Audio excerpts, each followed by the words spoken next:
आजचा व्हिडिओ प्रत्येक स्टुडंटसाठी खूप जास्त इम्पॉर्टंट आहे, कारण मी स्वतः पण ती चूक केली आणि इंजिनिअरिंगमध्ये 90% मुलं ती चूक करतच असतात. सो विषय काय होतो माहिती आहे का, आपल्याला ऑनलाईन स्टडी करावा लागतो, ऑनलाईन रिसोर्स एक्सप्लोर करावा लागतं. त्याच्यामध्ये महत्त्वाचा रिसोर्स असतो आपल्यासाठी YouTube. आपण YouTubeवरून जेव्हा शिकायला जातो ना, त्यावेळेस आपण त्या व्हिडिओचं ड्युरेशन बघत असतो. जेवढा कमी ड्युरेशनचा व्हिडिओ ना, तो व्हिडिओ आपण सिलेक्ट करत असतो, त्याच्यावरून शिकायचा प्रयत्न करत असतो. त्याच्यामुळे आपले कन्सेप्ट कधीच क्लिअर होत नाही. त्याच्यामध्ये महत्त्वाचं एक्झाम्पल सांगायचं म्हणलं ना, जे टेक ब्रांचमधले मुलं त्यांना एखादी कोडिंग लँग्वेज शिकायची असू द्या, अँग्युलर असू द्या, पायथॉन असू द्या, जावा असू द्या, ते वन शॉट व्हिडिओ बघतात.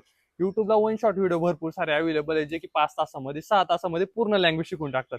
तसले व्हिडिओ बघून कधीच तुमच्या कन्सेप्ट क्लिअर होती नाही आणि होणार पण नाही. त्याच्यासाठी युट्यूबच्या जे सिरीज राहतात ना मोठमोठ्याल्या, त्या प्रेफर करीत चला. सुरुवातीला इनिशियल लेवलला शिकताना टाइम जास्त गेला तर चालतंय, पण कन्सेप्ट क्लिअर करण्यावर भर द्या. तुम्ही जेव्हा थर्ड इयर नंतर लास्ट इयरला जाशाल ना, तेव्हा ते वन शॉट व्हिडिओ जे राहतात ना, ते रिव्हिजनसाठी बघा फक्त. वन शॉट व्हिडिओचं जे मोटिव्ह राहतं ना, ते फक्त रिव्हिजन करण्यासाठी राहतं, डायरेक्ट इनिशियल लेवल पासून शिकण्यासाठी नाही राहत.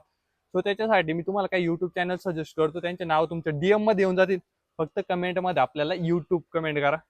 बाकी पहिल्यांदा फॉलो करा, नंतरच कमेंट करा. बाकी बेस्ट ऑफ लक. बाय.